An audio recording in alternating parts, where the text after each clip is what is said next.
was 14 years old. So, Oh, that, I'm sorry. yeah, you know all too well what that's all about, huh? Oh yeah, oh yeah. I have a 10-year-old. I just got back. Rose was worried that I was going to be missing in action, and I know she's like, "Where are you?" Because I just got back from a walk, and Sally knows about that. So we had our little light on. Thank you, Sally, so that we were not going to be hit by a car. This is Deborah Hamilton, and I'm so glad to have both of you here for tonight's map plan because being able to talk to people who have animals and who want to make a plan for an animal is key. And I've had so many people. So we are here every week or most weeks, but there are so many people who sign up for this and then listen to the podcast after. So it has a life of its own as a recording. So I'm really thrilled. Last week, I don't know if either of the gentlemen will come this time, but we had one gentleman from England, Mark, and one gentleman from Ireland, Kieran, who were talking about insurance to cover the costs of care for your pet if something happens to you. Why can't we get insurance like we do for veterinary care for long-term, short-term care of your pet? So Mark has started, if you friend me on LinkedIn and you friend Mark Foreman on LinkedIn, you'll be able to see the huge amount of people that he tagged to come in and have a conversation about finding a way to pay for the care of your pet long-term, short-term. I've been doing that with a number of financial people. So it's something I've thought of for a long time, but I was glad there was somebody here who was thinking about it as well. And then Kieran is the gentleman who came on 2 weeks ago. I don't know if you were here, Patty. I think you were here, Sally, who talked about having responsibility training for pet owners, where you would have to take like a 2-hour class before you got a pet. Or if you got a pet and before you got your license, you have to license your dogs here in the United States, you would have to show that you took a 2-hour pet responsibility course. Wow. And I think that would make having an animal, I mean, if you go from start to finish, this is puppyhood, this is maturity, this is old age, this is, what you need to do if something happens to you. What a great idea. And I'm toying with the idea of stepping away from my practice for a little while. I'll never step away from these calls as long as people keep coming, because it really needs to go into my book. So I think my book has to be updated. I have a book, Nipped in the Bud, Not in the Butt, How to Use Mediation to Resolve Conflicts Over Animals. But I think I need to update it with all the cases I have had since the 5 years I wrote it. And then I really do need to write the book. I spoke to a lovely woman who may come one week, Patty Hoyt. She actually has a trust and estate practice that caters to pet trusts. She's in Florida. However, she and I are going to start working together to teach the trust and estate people what it is I bring to their practice, because a lot of them really want to know how to write a pet trust, but they don't understand it's about helping your client understand why they need a pet trust in order to get a pet trust. It's all about that. So I was thrilled because when I heard her speak for Red Rover, a great group of people who take care of dogs and people who have fallen on hard times, she was very, very thorough. And I went, oh my God, she'll never want to talk about the MAP plan, because she was very thorough about the pet trust. She did all the things the trust and estate people want to hear.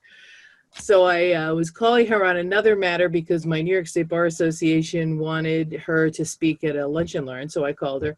We were on the phone for an hour and a half because she could not believe that I'd created a program where people can make a plan, decide what they want to do with their pets, address the needs of their pets in that plan specifically, appoint caregivers, and then publish it, which is what MAP stands for. So she was thrilled. She was absolutely thrilled.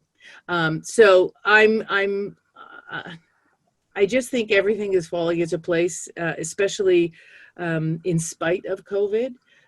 Because people really have come to love their pets so much more because they're home with them. I know, Patty, you said that, and I know, Sally, you said that knowing and having a pet during this period has been even more impactful. I think after speaking to both of you a long time, Kieran's here. After speaking to you for a long time, it is about being able to understand your pets as members of your family. But after COVID, I think it's even more of a time to speak about your pets. So I'm just thrilled. Sally, bring us up to date. What's up with you and Athena? Everything good? Everything's good, except we met a very odd person at the park today walking. She was walking a raccoon. Ah. She said, I'm a wildlife animal rehabilitator. And I said, what's the name of your company and your name? And she said, I'm not telling you. And ran away. And I'm like, okay. But everything's great. Everything is great. Oh, wonderful. Well, give Athena my love. Now, Patty, you had said that you'd lost your 14-year-old. I'm so sorry. Oh, thanks. It's tough. It's tough. Yeah, but the good news is that she had an awesome life. She was a year old when I got her, and she'd been horribly abused. So she came to live with us, had an awesome life. She got sick Thursday. She kind of rallied, faded, and then we took her in. But, she didn't really suffer. She had an awesome life, and who can ask for more than that? Nope. I always say my life would never be as good as it is if I didn't have the pets who have graced. My other dog's a little out of sorts, but she'll get over it. She's so full of joy. I can't imagine she won't.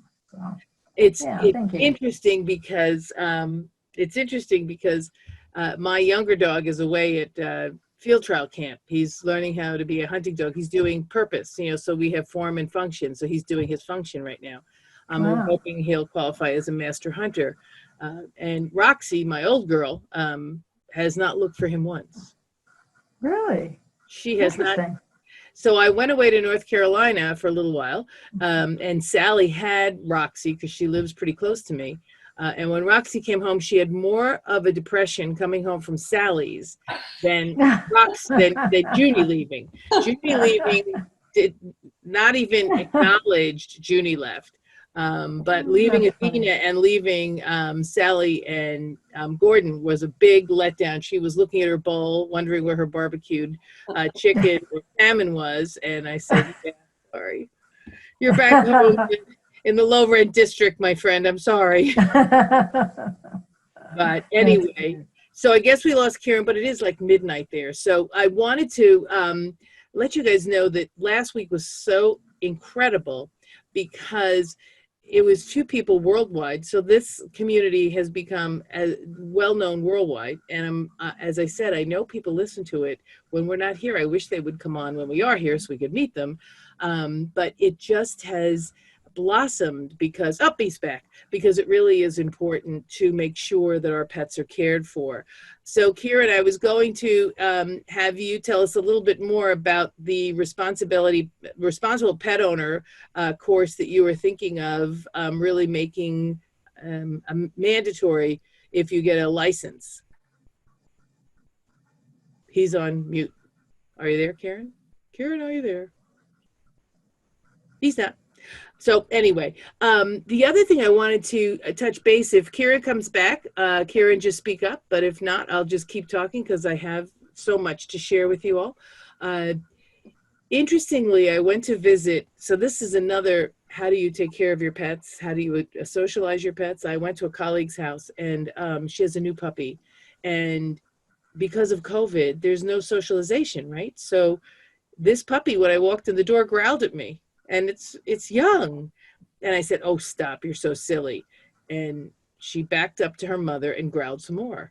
And her mother, of course, was horrified, as we all would be. But it just goes to show you, if you don't make a plan for your pet's long-term, short-term, or like Patty, you might get a new dog. Well, you have to make a plan on how to socialize it so it becomes a responsible member of your family. You really do. It's interesting. And what's really happened during COVID is that I know I've spoken about Thelma and Louise. They were the 2 puppies I had in March. One of my owners spent most of her time doing online courses where she would have to videotape what she was doing with the dog. So when she had to socialize the dog with the kids down the street, she had to videotape it and show it to the teacher. when she was teaching her how to heal and things like that. It was social. It all had to be videotaped. Kira, whenever you get a chance, hop in there. We want to catch up with you. But it's really amazing how some, because of the lockdown of COVID, have just sort of, and I don't know if you found this, Patty, and I don't know if you found this, Sally, some people just really have lockdown. They don't do anything to spur their juices, so to speak, to keep their minds going and to get out there. I don't want to put anyone, trust me, in harm's way. Wear your mask, wash your hands. But getting out sometimes and going for a walk and talking across the street to a neighbor is really soul healing. And it actually is very soul healing for your pets if you do it, because you come home in a better mood. What do you think, Sally? I think you're absolutely right. We're disappointed if we meet no one. Well, I'm disappointed, not so much Athena, as long as there are animals out there. Right, there are always squirrels for her to chase. So like, that's like the bonus, the squirrels. But yeah, I think at this point in the COVID whole realm, they're just done. And if here on the East Coast in the USA, we are now going into the colder months, and I think all of us are absolutely dreading it.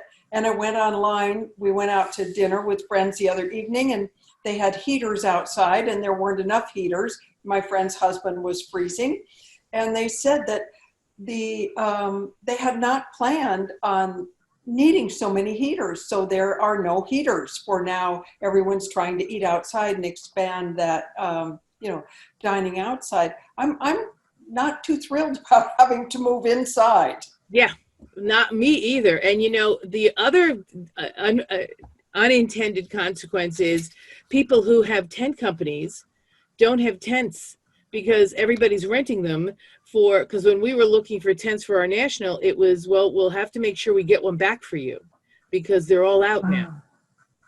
How about you, Patty? How do you feel? Are you out and about, or are you sticking home? No, my situation couldn't be more different. First of all, I live in California. I'd love to have colder weather, but that's not happening. It's been unseasonably hot. I know. I got the warning from North Hollywood that it's another heat alert day. Oh God, yeah. But I live in a semi-rural community. So, and I live adjacent to hundreds of acres of preserve. So that's where I walk with my dogs. We occasionally run into other people with dogs. I make it a point to see certain friends. We go to the farmer's market, or we meet for coffee and, stand up and drink it because it's Starbucks. You can't sit anywhere anymore, but we'll do a tailgate party or something. So my husband, if he never stepped foot off the property again, he'd be perfectly happy. But I need more social life. So I just make sure and keep in touch with friends. And luckily our property and neighbors with horses and horse activities, we ride once a week. My one neighbor, I'm working with my horse. So I don't feel a sense of quarantine really at all, except for when I go out with my mask and that kind of thing. But no, I'm really fortunate in that way. It's interesting. I know that my dogs do pick up on when I sit too long and I'm too quiet. They really pick up on that. And Junie was much better at this than Roxy. She'll let me sit all day, but Junie would get me up every hour. I mean, and have me go do something. Come on, let me outside. Come on, let's go do this. He would just jump in the middle of the Zoom. I'm sure, well, you weren't here at the beginning back in March, but when he was here, he would jump on the Zoom. He would just be on my lap. And he would be there and oh, he's so cute. And I'm like, yes, thank you so much. You feel very unprofessional when your dog jumps on the Zoom. Right. But then it became the norm. Everybody has their cat walking by or their dog jumping on their lap or whatever. But I think that our pets, and that's the other thing that, making sure you know what you're doing and leaving notes around the house and all sorts of things, your pets pick up on that distress as well. And I've seen that clearly in the last few weeks because it's been a big push here for trying to see if people who are going back to work are going to drop off their dogs that they adopted to live through COVID. And that hasn't been the case as far as I've heard from shelters, because I'm actually working with a few shelters to give them the heads up on how to help people. Kieran will step in here if he can unmute himself, be responsible owners, because they were responsible owners during COVID because they were home, and now they have to be responsible owners now that they're going back. And that's a whole different, as both of you know, that's a whole different ball game when you have to find someone to take care of your pet if you're going back to work, or you have to leave a pet. They talk all the time about how pets who were adopted from shelters have never lived their life without someone home. And I said, you know, I'm not so sure that those dogs and cats who have had their owners home, when they didn't have their owners home before, I mean, they made all the big mimes at the beginning going, could you go back to work? I can't get my sleep. Type of thing. But I think that most of the dogs and cats now, and Patty, tell us about the horses. They're sort of getting used to you being around. And when you go back, that's going to be a little bit of a shell shock for them too. No, not really, because I've always worked from home, and so is my husband. So there's always somebody here.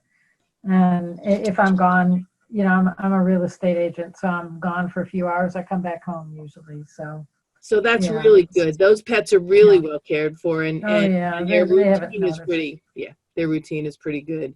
Oh my God! So have you put up your signs yet, Patty? Put up oh no, not yet, not yet. But I think about you. I haven't even bought my MAP plan yet, so I'm going to do that. I got to do that. I sit here and it's funny because Rose and I talk after. She's my admin, and we talk later, and she's always thrilled with everything that comes out of these podcasts, and she's the one who sends them out into the ethers. Yeah.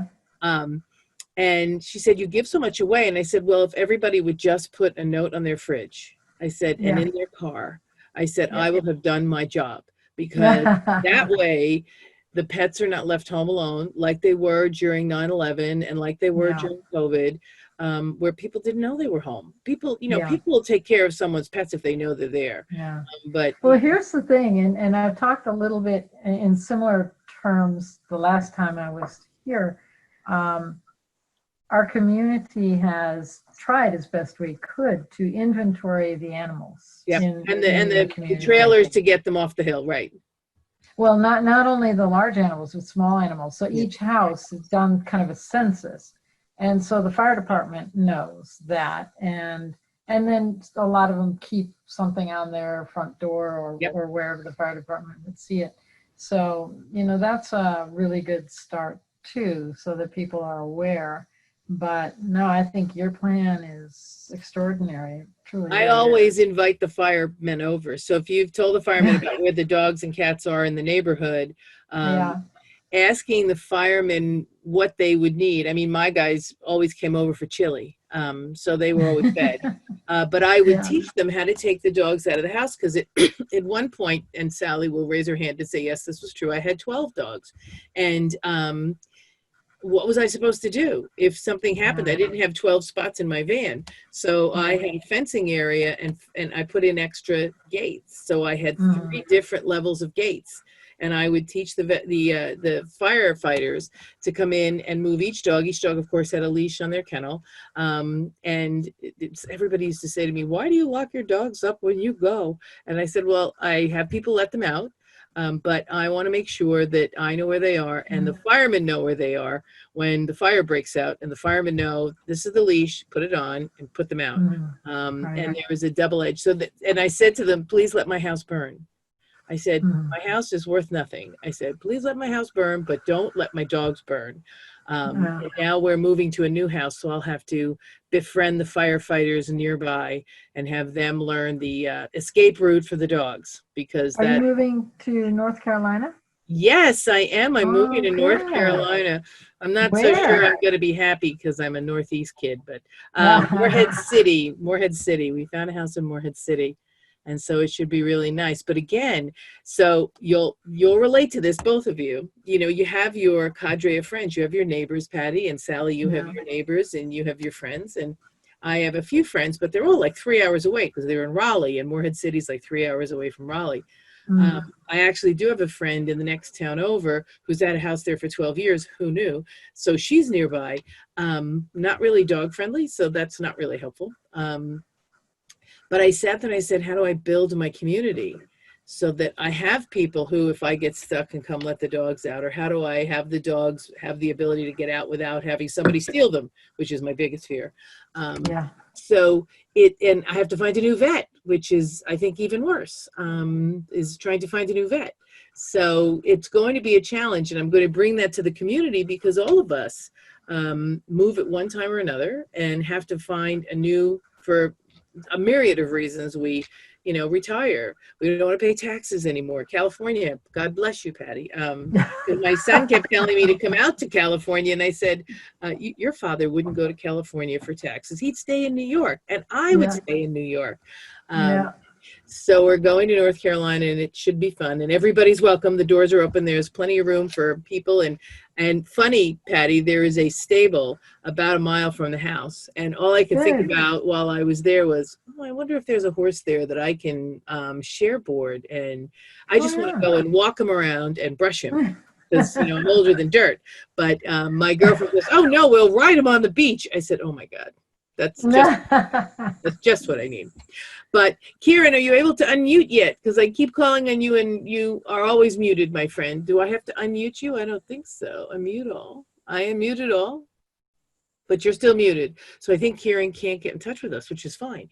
So as we wrap up tonight, I want to ask you both, what is the single most important thing you think about when you're going away?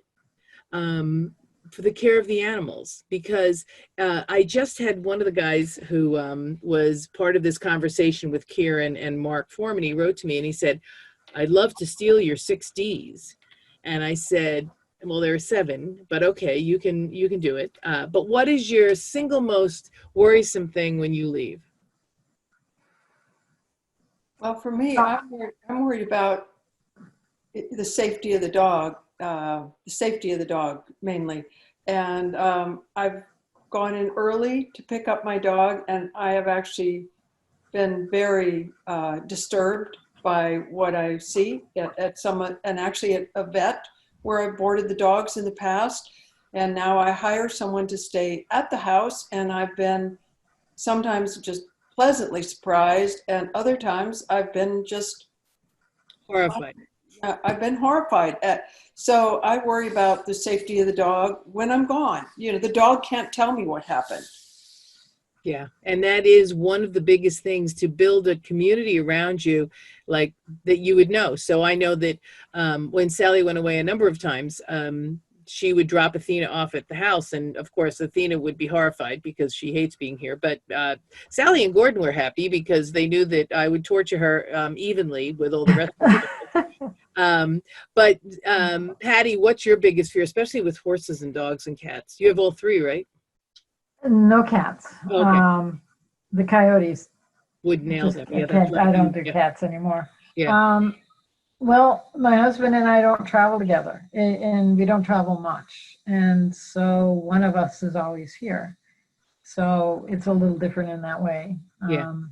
But if it were different, it'd be a huge problem. We used to have a neighbor who was really good, but she doesn't live here anymore. So I don't know. We'd be hard pressed to find something we felt comfortable enough with.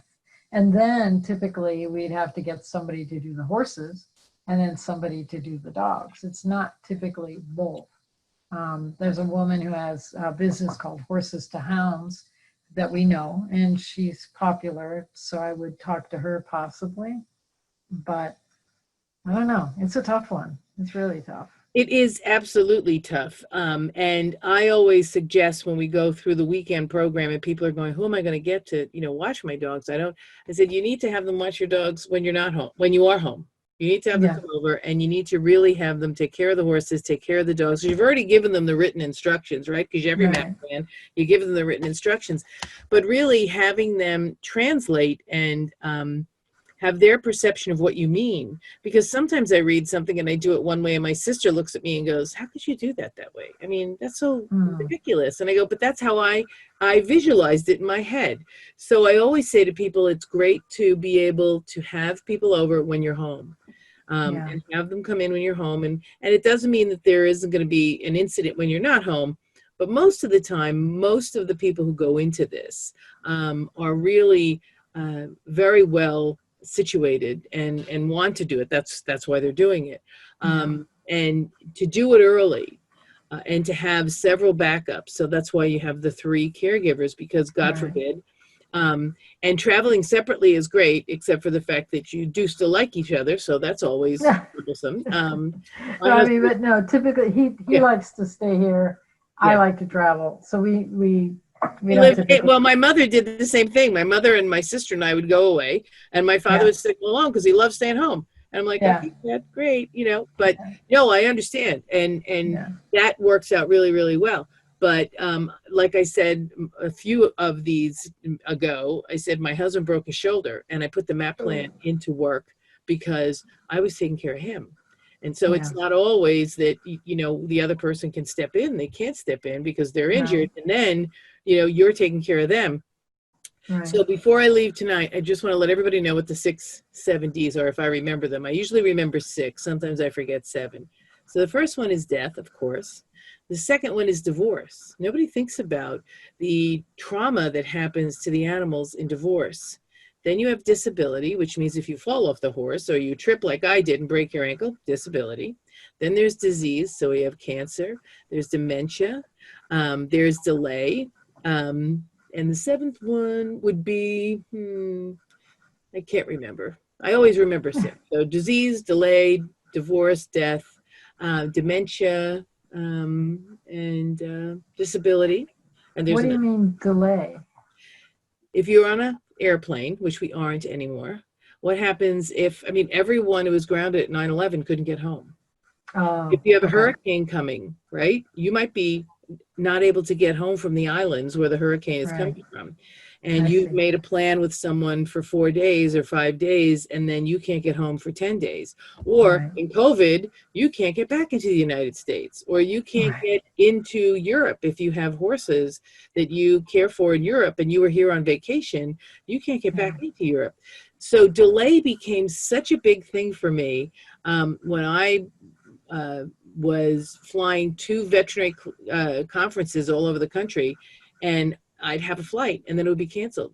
And in my opinion, for no apparent reason. However, like you said, my husband would be home and he'd pick up the slack. But it really made me worried, because what happens if he was with me and this happened? So it really is important to make sure that the 6 Ds are cared for, they're written down, and you pay attention to them, because the animals are really counting on you. So, Karen, I'm going to give up on you being able to talk to us. I'm sorry, honey. I've unmuted you 3 times. You're here. I see you, but I can't hear you, and I apologize. But I did speak about your responsibility pet ownership program, where people would have to go through, about 2 to 4 hours of responsible pet ownership training so that they would be able to really be good pet owners.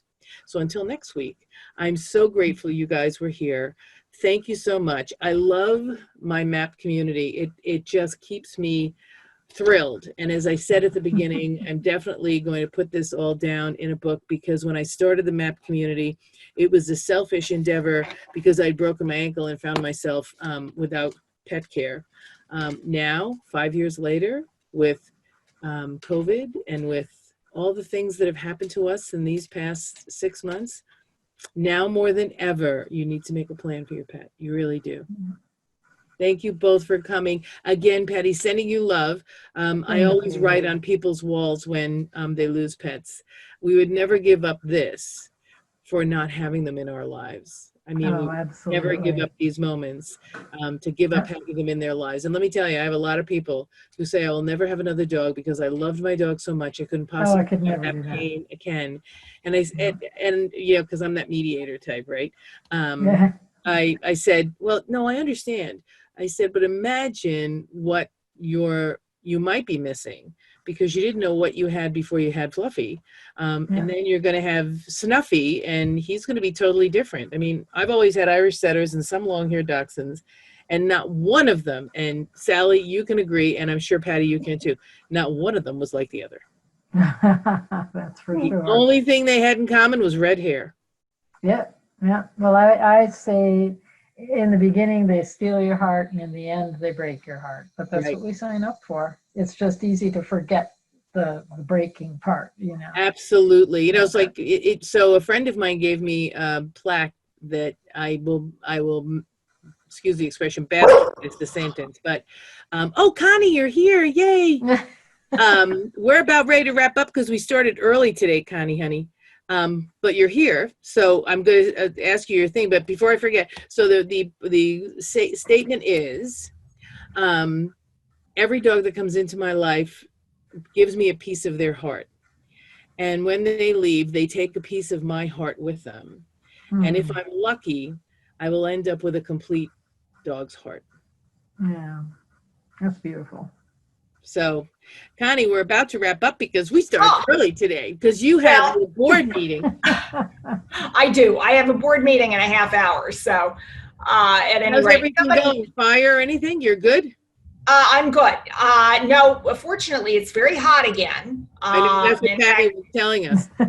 Yeah, it's in the hundreds in the valleys here, but fortunately, no fires. The fire choppers were up over the house yesterday doing spotting. Fortunately, didn't find anything.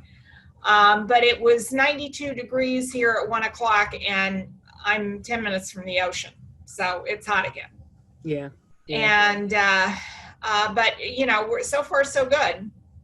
Knock wood. Good, absolutely. So let's see, what do we cover? So I covered really quickly, if you girls don't mind it, if you have to drop off, I understand completely. So last week we had Mark Foreman and Kieran, who's on tonight but can't unmute himself for some reason. And we talked about really interesting stuff, Connie. So Mark wants to and has reached out on LinkedIn. If you look at my LinkedIn and do MARC Foreman, Foreman, we had a great discussion, and he's pulled a lot of people in the insurance industry because he thinks there should be an insurance you can buy to care for your pets. Oh, look, everybody's coming at 7. Hi, Melissa. So there's, you know, people can get insurance to care for their pets, like an annuity. And remember, Connie, way back when, because you've been here since the dawn of creation, we had the conversation that I had with the financial planner about making sure that people are able to get insurance to cover the cost of caring for their pets. So you pay an annuity, and then if you die, or if the annuity comes into fruition when you're incapacitated, the pets can be cared for. So Mark is all over that. And then, hi Melissa, how are you? Good to be back. And then Kieran, who's from England, so one was from England, that was Mark, and the other is still on but muted. Kieran wanted to build a program around making sure that when you got your license, you took a 2-hour responsible ownership course. Yes. Don't you think that's brilliant? I think his name is Kieran with a C, Ciaran Walsh. So he's on LinkedIn. And Mark Foreman, MARC Foreman, Foreman. So I'm working with them and their colleagues to really bring the MAP program further along. I always talk about getting an annuity and wrapping things up, but this was just the most incredible conversation because people were so excited and influenced by it and went out and did a lot of legwork that I participated in. So I was really thrilled. I think AKC recently, since the onset of COVID, I think AKC is, in fact, I sent you the AKC notice. Right. You know, I haven't really looked into the detail of what they're doing, but they're doing something similar. Yeah, they're doing trust and estate. So it's only if you die. And so I love the fact that they're doing it only if you die. However, we all know people who have become injured or who have had long-term disease. Before you got on, I did the 60s, and there's divorce, death, delay, disease, disaster, disability, and dementia. There it is. Right. I remembered it. No, it was the disaster. That's what I had forgotten. Disaster, because you have the fires and you have the floods and all of that. So I'll look into that and bring that next time. So I did see that, Connie, and I'm glad. But it is about making sure that you have a plan. And I know that AKC has insurance for veterinary purposes, but I'll look in to see if they have insurance for other purposes. So I'm going to check in with you, Melissa. How's everything going? Good. Plugging along. I know we're all plugging along. Right. So I want to apologize because we usually start at 7, but because of certain things that have gone on, I pushed it to 6:30, especially with people coming on from Europe. I pushed it to 6:30 because it's 11:30 at night at 6:30. So I'm going to sign off now, and I apologize, but you'll get the recording. We had a great conversation, don't you think, Patty and Sally? Oh, always. And I love you all, and I will see you next Wednesday, 6:30, so that Karen and hopefully Mark will be here, and also Patty Hoyt, who has an entire trust and estate practice that's geared toward making pet trusts. So that'll be fun. Very good. So show up at 6:30 next week. Thank you so much, Deborah. Thank you, Deborah. Bye, everyone. Love you. Bye.